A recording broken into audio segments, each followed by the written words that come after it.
Chị giúp lên mạo nè. Nhiệt đào là trang trí khỏi dùng mặn mình đi nào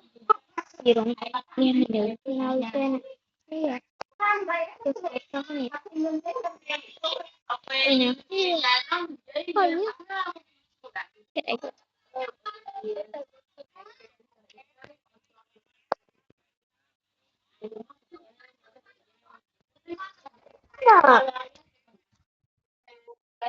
mà mà tôi đóng được cái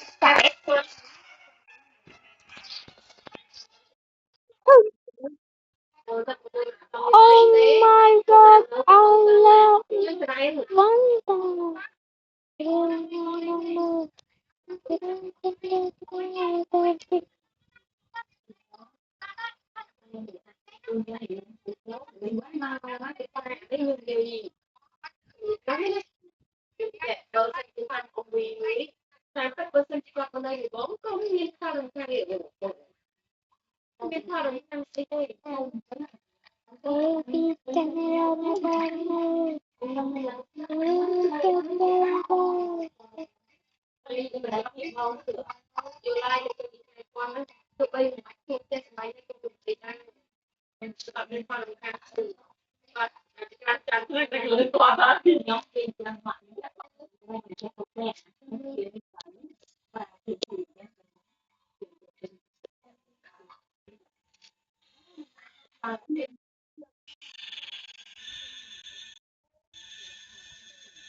cái này đâu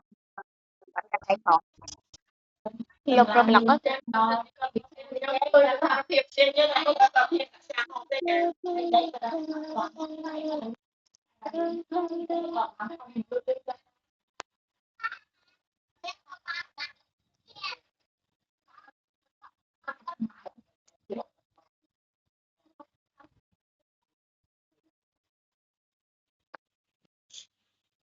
tại đâu luôn rồi